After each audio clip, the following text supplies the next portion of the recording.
Hi, this is Darshini here. Welcome to home findings YouTube channel. So இன்றைக்கி என்னோட பூஜா ரூமில் இருக்கிற பிராஸ் ஐட்டம்ஸ் எல்லாத்தையுமே நான் எப்படி வாஷ் பண்ண போகிறேன் அப்படிங்கிறத காமிக்க போகிறேன். ஏன்னா இது நார்மல் வெசல்ஸ் மாதிரி இல்லை, பிராஸ் வாஷ் பண்ணுறதுக்கு நிறைய பேர் நிறைய மெத்தட்ஸ் யூஸ் பண்ணுவாங்க. ஸோ நான் என்ன மெத்தட் யூஸ் பண்ணி வாஷ் பண்ணுறேன் அப்படிங்கிறது தான் உங்களுக்கு இன்றைக்கி காமிக்க போகிறேன். வாங்க பார்க்கலாம். ஸோ ஃபஸ்ட்டு பூஜா ரூமில் இருக்கிற எல்லா ஐட்டம்ஸையுமே நான் காலி பண்ணிக்கிறேன். அப்புறம் ஒரு பாத்திரத்தில் தண்ணி ஊற்றி அதில் உப்பு அண்ட் புளி, உங்ககிட்ட லெமன் இருந்தது அப்படின்னா அந்த லெமன் பாதியாக கட் பண்ணிவிட்டு நல்லா புளிஞ்சிட்டு தோலோடு உள்ளே போட்டு நல்லா கொதிக்க வச்சுக்கோங்க. அண்ட் சிலைகள் நான் எப்போவுமே போட மாட்டேன் சுடு தண்ணியில். எப்போவுமே சிலைகள் எல்லாம் பச்சை தண்ணியில் தான் நான் ஊற வைப்பேன். ஸோ தனியாக ஒரு பக்கெட்டில் கோல்டு வாட்டர் எடுத்துகிட்டு கல்லுப்பு அண்ட் புளி போட்டுட்டு நான் எல்லா சாமி சிலைகளையுமே அதில் போட்டு வச்சுக்கிறேன். குங்குமத்தை எல்லாம் இப்படி ஒயிப் பண்ணி எடுத்துருங்க ஃபஸ்ட்டே. அப்போ தான் நமக்கு வாஷ் பண்ணும்போது ஈஸியாக இருக்கும். பட் இன்றைக்கி நாங்கள் வீடு டீப் க்ளீன் பண்ணுறதுனால எனக்கு அவ்வளோ டைம் இல்லை. ஸோ நான் எல்லா சிலைகளையும் அப்படியே நான் உள்ளே போட்டு ஊற வச்சுக்கிறேன். ஸோ எல்லா பாத்திரமும் இது மாதிரி நல்லா கொதிச்சு வரணும். கொதிச்சிருச்சு அப்படின்னா அது கொஞ்சம் ஆற விட்டுட்டு கை பொறுக்கிற அளவுக்கு சூடு இருக்கும்போதே எடுத்துகிட்டு தேய்ச்சிருங்க. நான் பின்பக்கமாக வீட்டுக்கு பின்பக்கமாக எடுத்துகிட்டு தான் நான் தேய்க்கிறேன். ஏன்னா எப்போவுமே சிங்க்கில் நான் சாமிக்குரிய பொருட்கள் எதுவுமே நான் வாஷ் பண்ண மாட்டேன். ஏன்னா அங்கே நம்ம சாப்பிட்ட பிளேட்ஸ் அதெல்லாம் போட்டு வாஷ் பண்ணுவோம். ஏதோ ஒன்று எனக்கு மனசுக்கு பிடிக்கல. உங்களுக்கு அதுதான் வழி, வேறு வழி இல்லைன்னா தாராளமாக நீங்கள் அங்கேயே வாஷ் பண்ணலாம். எந்த தப்பும் கிடையாது. நான் வெளியே எடுத்துகிட்டு வாஷ் பண்ணிகிட்ருக்கேன். ஃபஸ்ட்டு சோப்பு வாஷ் தான் நான் பண்ணுறேன். இதுக்குன்னு செப்பரேட் சோப் எடுத்து வச்சு தான் நான் வாஷ் பண்ணுறேன். செப்பரேட் ஸ்க்ரப், புது ஸ்க்ரப்பில் தான் நான் வாஷ் பண்ணுறேன். ஸோ எல்லா வாட்டியுமே புது ஸ்க்ரப் தான் யூஸ் பண்ணுவீங்களா அப்படின்னு கேட்டால் கிடையாது. சாமி பாத்திரம் விளக்குறதுக்குன்னே தனியாக ஒரு ஸ்க்ரப் வாங்கி வச்சுட்டு அது டேமேஜ் ஆகிற வரைக்கும் அதே தான் யூஸ் பண்ணுவேன். சாமி பாத்திரம் வாஷ் பண்ணுறதுக்காக மட்டுமே யூஸ் பண்ணிப்பேன். ஸோ அப்படி தான் நான் ஒரு வாட்டியும் வாஷ் பண்ணுறேன். எப்போவுமே வீக்லி ஒன்ஸ் நான் எல்லா பாத்திரத்தையுமே ஐ மீன் சாமி கிட்ட இருக்கிற வெசல்ஸ் எல்லாத்தையுமே நான் வாஷ் பண்ணிவிடுவேன். ஏன்னா இப்போ நம்ம பூஜா ரூமில் ஒரு சில பாத்திரங்கள் வைக்கிறோம் அப்படின்னா நம்ம விளக்கேற்றுறோம் அண்ட் ஆயில் யூஸ் பண்ணுறோம். ஸோ அதனால பிசுபிசுப்பு ஒட்டி இருக்கும் கண்டிப்பாக. ஸோ அதுலேயே கண்டினியூஸாக நம்ம வச்சு வச்சு விளக்கேற்றிட்டே இருந்தோம் அப்படின்னா அது எனக்கு அவ்வளோ சாட்டிஸ்ஃபைடாக இல்லை. எப்போவுமே puja room and puja items எல்லாமே சுத்தமாக இருக்கணும். நான் விம் பார் அது மாதிரி டிஷ்வாஷ் சோப் எதுவுமே யூஸ் பண்ணல. நார்மலாக நம்ம துணி துவைக்கிறதுக்காக யூஸ் பண்ணுவோம்ல அரசன் சோப், அதுதான் நான் யூஸ் பண்ணுறேன். எல்லா வெசல்ஸையுமே தனியாக எடுத்து போட்டுட்டு ஒரு வெசலாக நம்ம நல்லா தேய்ச்சி வாஷ் பண்ணணும். அப்போ தான் அந்த பிசுபிசுப்பு எல்லாமே போகும். மெயினாக இந்த தூபக்கால், அதில் இந்த தூபக்காலில் நான் கப் சாம்பிராணி ஒரு வாட்டி யூஸ் பண்ணேன். அது யூஸ் பண்ணதுலேருந்து எவ்வளோ தேய்ச்சாலும் அதோட கரை உள்ளுக்குள்ளே போகவே மாட்டேங்குது. அண்ட் இந்த தூபக்காலுமே உள்ளுக்குள்ளே நல்லா குழியாக இருக்கிறதுனால சுத்தமாகவே போக மாட்டேங்குது. நான் லாஸ்ட் வீடியோவில் லைக் பூஜா ரூமில் இருக்கிற எல்லா ப்ராடக்ட்ஸும் நான் காமிச்சிருப்பேன். அந்த மாதிரி தூபக்கால் மட்டும் யாருமே வாங்காதீங்க. அது ரொம்பவே வாஷ் பண்ணுறதுக்கு இன்கன்வீனியண்ட்டாக இருக்குது. அண்டு மனை, விளக்கு, அப்புறம் தட்டு, நம்ம விளக்குக்கு கீழே வைக்கிற தட்டு அண்ட் குட்டி குட்டி சொம்பு அண்டு சந்தனம் குங்குமம் வைக்கிற கிண்ணம், இது எல்லாமே தான் மோஸ்ட்லி நான் பிராஸில் யூஸ் பண்ணுறேன். ஸோ இது எல்லாத்தையுமே தான் நான் இப்போ எடுத்து போட்டு வாஷ் பண்ணிகிட்ருக்கேன். ஆக்சுவலி லாஸ்ட் டைம் நான் ஒரு மிஸ்டேக் பண்ணிட்டேன் வாஷ் பண்ணும்போது. ஏன்னா நான் ஸ்டார்டிங்லேயே சொல்லியிருப்பேன் கொஞ்சம் புளி, கல்லுப்பு அண்ட் லெமன் போட்டு கொதிக்க வைங்கன்னு சொல்லி. அப்படி போட்டு கொதிக்க வைக்கும்போது லாஸ்ட் டைம் நல்லா பழைய புளியாக போட்டு அது நல்லா டார்க் கலராக இருக்கும். ஸோ அது போட்டு கொதிக்க வச்சதுனால புளியோட கலர் நல்லாவே பாத்திரத்தில் ஒட்டிக்கிச்சு. ஸோ அது இன்னொரு மிஸ்டேக் என்ன பண்ணேன் அப்படின்னா, நம்ம கை பொறுக்கிற அளவுக்கு சூடு இருக்கும்போதே எடுத்து தேய்ச்சிடணும். அப்படியே நல்லா ஆறுற வரைக்கும் விட்டுட்டோம் அப்படின்னா அந்த புளியோட கலர், அந்த தண்ணியில் இருக்கிற அந்த கலர் எல்லாமே பாத்திரத்தில் நல்லா கருப்பாக ஒட்டிக்கும். ஸோ அது மாதிரி நீங்கள் இந்த மிஸ்டேக் பண்ணாதீங்க. புது புளி லைக் நம்ம அப்போ தான் வாங்கிட்டு ஃப்ரெஷ்ஷாக வச்சுருப்போம்ல, அந்த மாதிரி புளி யூஸ் பண்ணுங்கள். நல்லா லைட் கலராக இருக்கணும் அந்த புளி. ஸோ அந்த மாதிரி புளியில் வாஷ் பண்ணிங்க அப்படின்னா கண்டிப்பாக பாத்திரம் நல்லா பளபளன்னு இருக்கும். டார்க்காக இருக்கிறது யூஸ் பண்ணிங்கன்னா கண்டிப்பாக அதோட கலர் நல்லாவே பாத்திரத்தில் ஒட்டிக்கும். நம்ம எவ்வளோ தேய்ச்சாலும் அது போகிறதே கிடையாது. அண்ட் எத்தனை பேர் படி யூஸ் பண்ணுறீங்கன்னு தெரில. நான் குபேர படி யூஸ் பண்ணுறேன். ஸோ அது பாருங்கள் எவ்வளோ டார்க் பிளாக் கலரில் அங்கங்கே இருக்குதுன்னு சொல்லிட்டு. ஸோ இப்போ அது தேய்க்கிறேன் பாருங்கள், நல்லாவே கலர் மாறுது.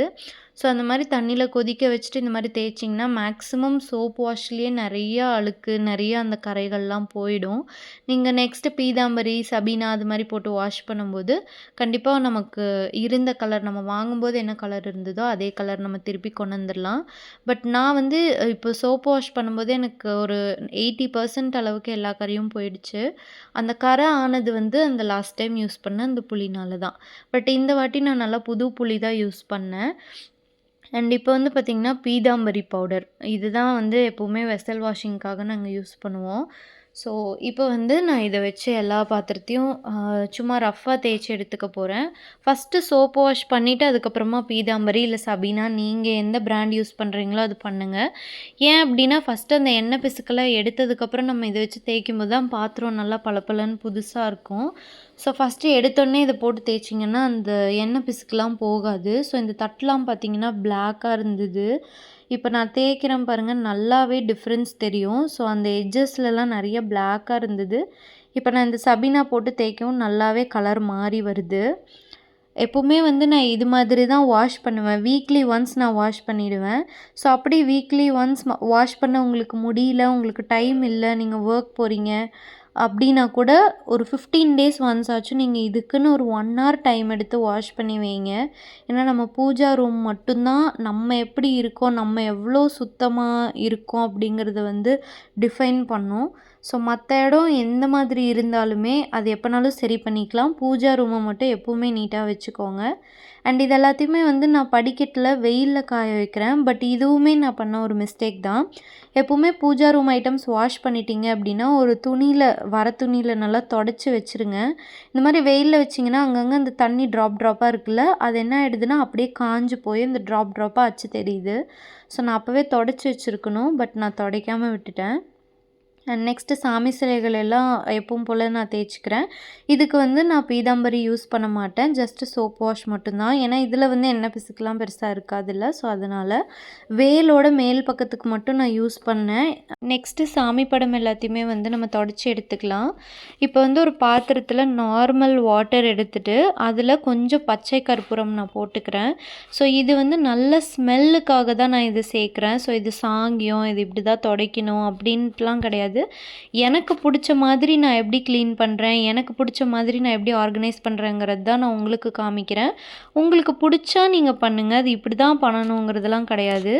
இப்போ பச்சை கற்பூரம் அண்டு கொஞ்சம் ஜவ்வாது போட்டிருக்கேன். இதை நல்லா கலந்துட்டு அந்த தண்ணியை வச்சு நம்ம படத்தெல்லாம் துடைக்கும்போது அந்த படமே நல்ல ஸ்மெல் கொடுக்கும் நமக்கு. ஸோ ஸ்மெல் வந்து ரொம்ப நல்லாயிருக்கும். ஸோ அதனால் நான் இப்படி துடைச்சிக்கிறேன். ஃபஸ்ட்டு இந்த ஏற்கனவே இருக்கிற சந்தன குங்குமத்தையெல்லாம் எடுத்துக்கலாம். ஏன்னா நம்ம அப்படியே தண்ணி வச்சு ஃபுல்லாக துடைச்சோன்னா அந்த சந்தன குங்குமம் அந்த ஃபோட்டோ ஃபுல்லாக ஸ்ப்ரெட் ஆகும். ஸோ அதனால் ஃபஸ்ட்டு நான் எல்லா ஃபோட்டோஸ்லேயுமே அதை துடைச்சி எடுத்துட்டேன். அண்ட் இப்போ வந்து அந்த நம்ம கலந்து வச்சுருக்கோம்ல பச்சை கற்பூரம் அண்ட் ஜவ்வாது அந்த தண்ணியை வச்சு நான் படத்தெல்லாம் துடைச்சிக்கிறேன்.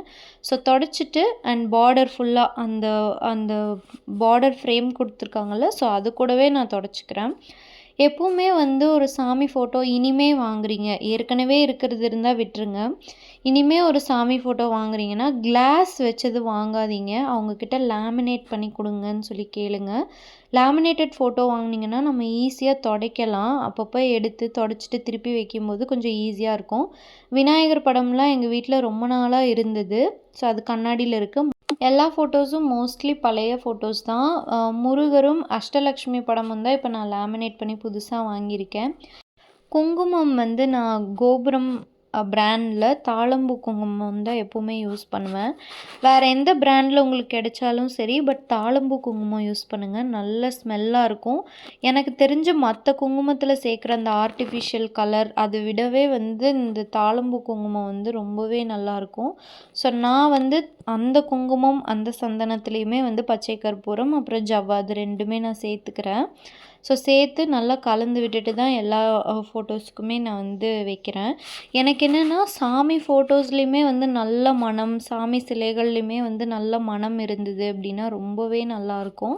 ஸோ பூஜா ரூம் திறக்கும்போதே இப்போது ஆக்சுவலி இங்கே எங்கள் வீட்டில் வந்து பார்த்திங்கன்னா ஒரு ஓப்பன் ஸ்பேஸ், ஒரு ஷெல்ஃப் மாதிரி தான் இருக்கும். பட் பொதுவாக சொல்கிறேன், பூஜா ரூம் யாராவது செப்பரேட்டாக வச்சுருந்தீங்க அப்படின்னா அது திறக்கும்போதே நல்ல ஸ்மெல் வரணும் அப்படின்னா நம்ம இந்த மாதிரியான சின்ன சின்ன டிப்ஸ் ஃபாலோ பண்ணால் கண்டிப்பாக நமக்கு வந்து நம்ம நம்ம கற்பூரம் ஏற்றுறோமோ இல்லை ஊதுபத்தி ஏற்றுறோமோ இல்லை சாம்பிராணி ஏற்றுறோமோ என்ன பண்ணாலும் பண்ணலைனாலும் பூஜா ரூம் ஓப்பன் பண்ணும்போதே நல்ல ஸ்மெல் வரும். இன்னும் வந்து பன்னீர் கூட கலக்கலாம். அந்த சந்தனத்துலலாம் நம்ம கொஞ்சம் பன்னீர் கலந்து கூட வைக்கலாம். பட் ஆல்ரெடி நான் தண்ணி கலந்து வச்சிட்டதுனால நான் அப்படி பண்ணல.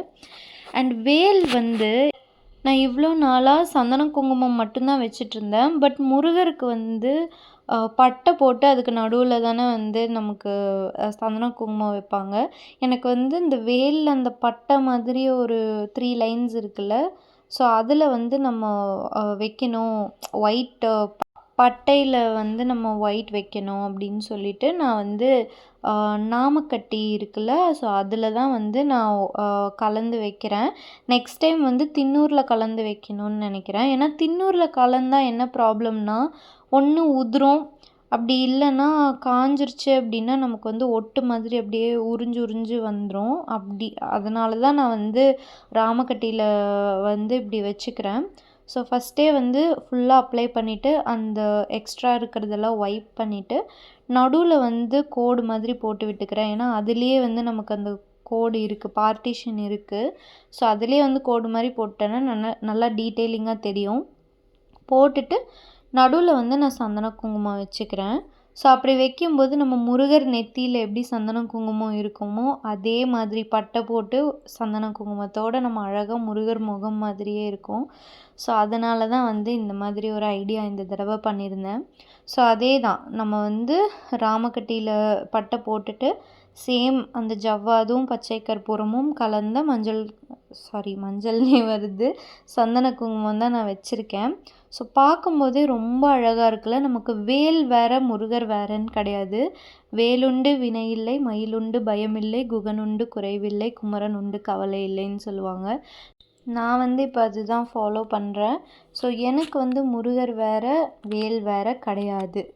எப்போவுமே அப்படி தான் நான் இருக்கேன். ஸோ மனசார நான் முருகரை கும்பிடுறேன். கண்டிப்பாக அவர் என்னை கைவிட மாட்டாருங்கிற நம்பிக்கை எனக்கு இருக்குது.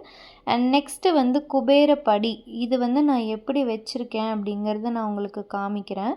ஸோ குபேரப்படி வந்து நமக்கு கடையிலே படியாக கிடைக்கிது. லைக் அதில் வந்து நமக்கு நாமம் போட்டிருக்கும், பக்கத்தில் வந்து சங்கும் சக்கரமும் தனித்தனியாக போட்டிருக்கோம். பட் நான் வாங்கும்போது பூஜா ஸ்டோரில் தான் வாங்கியிருந்தேன் படி. ஸோ அதனால் வந்து எனக்கு அந்த மாதிரி அச்சு பொறிச்சதுக்கு எனக்கு கிடைக்கல. ஸோ அதனால் நானே நாமக்கட்டியில் நாமம் போட்டு வச்சிட்ருக்கேன்.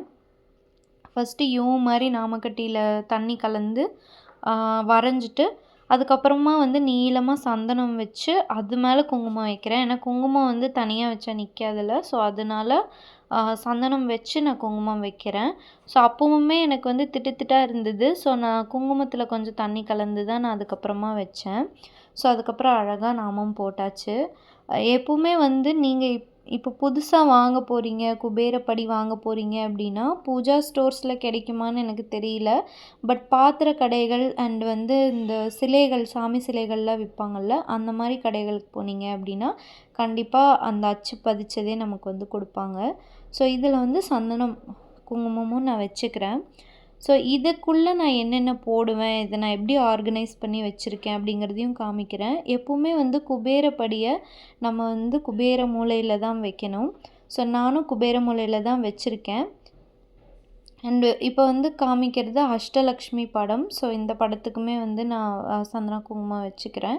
இந்த படத்தையுமே வந்து நம்ம நார்மலாக எப்படி தண்ணியில் பச்சை கற்பூரம் ஜவ்வாது போட்டு நான் துடைச்சேனோ அதே மாதிரி தான் துடைச்சேன்.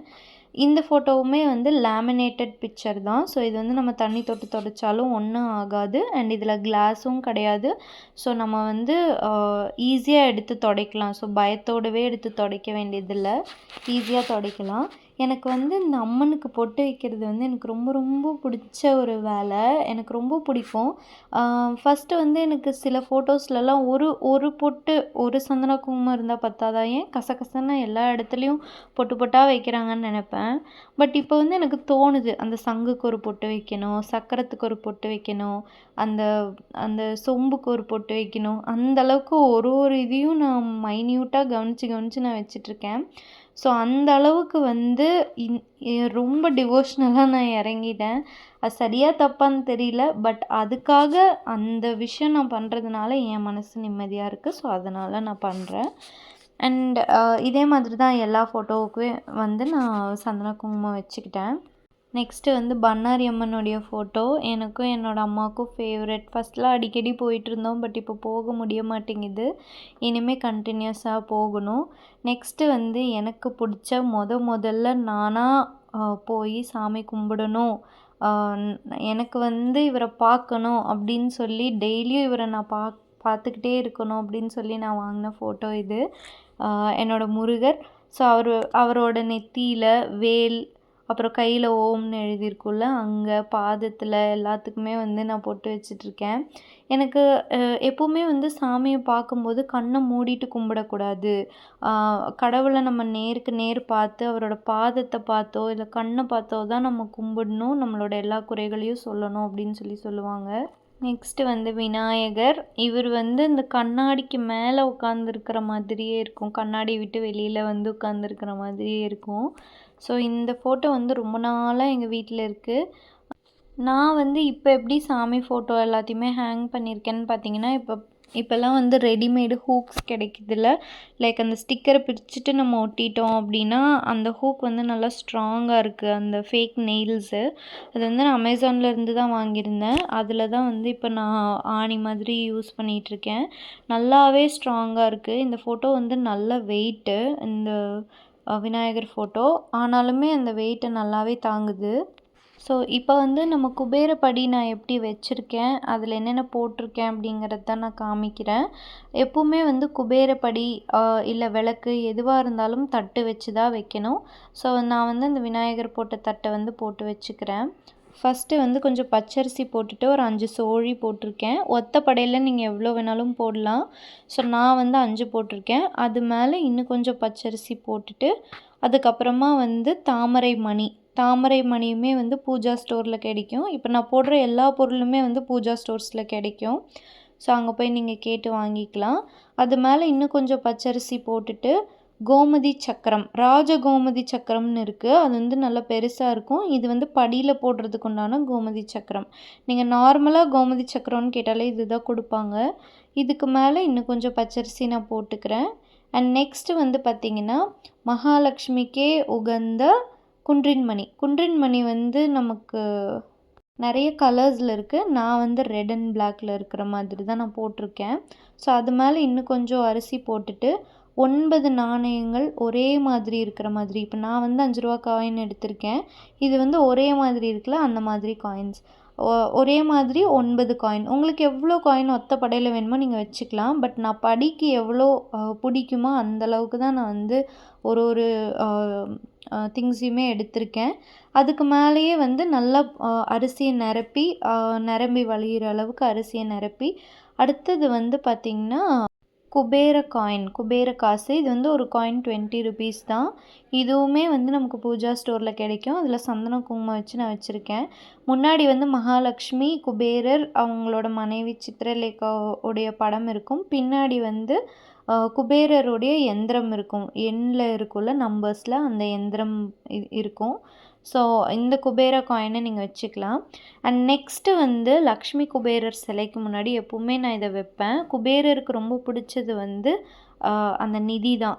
ஸோ நான் வந்து இந்த குட்டி சொம்பில் இவ்வளோ காயினை நான் வந்து போட்டு அப்படியே நிறைஞ்சு வழிகிற மாதிரி எப்போவுமே நான் வச்சுருப்பேன் சாமி முன்னாடி. ஃபஸ்ட்டு வந்து மண் குடுவையில் வச்சுருந்தேன். பட் வந்து என்கிட்ட அந்தளவுக்கு காயின் இல்லை. ஒரு வாட்டி நான் சிலை வாங்கினோம்ல, அந்த கடைக்கு போயிருந்தப்போ இந்த மாதிரி குட்டி ஒரு இது வாங்கிட்டு வந்தேன்.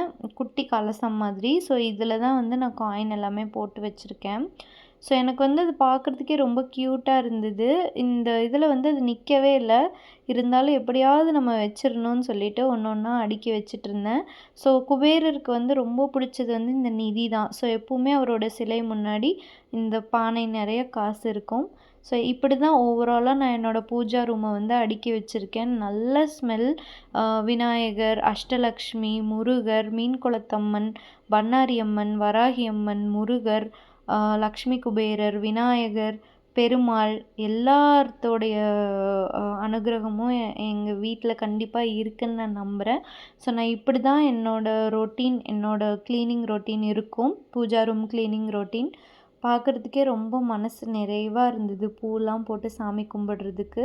உங்களுக்கு இந்த வீடியோவை பற்றி என்ன பிடிச்சிருந்தது அப்படின்னு சொல்லிட்டு கண்டிப்பாக கமெண்ட் பண்ணுங்கள். அண்ட் நீங்கள் என்னென்ன மாதிரியான டிப்ஸ் ஃபாலோ பண்ணுறீங்க அப்படிங்கிறதையும் கமெண்ட் பண்ணுங்கள். அண்ட் தேங்க்யூ ஃபார் வாட்சிங் த வீடியோ. இதே மாதிரி கண்டிப்பாக சப்போர்ட் பண்ணுங்கள்.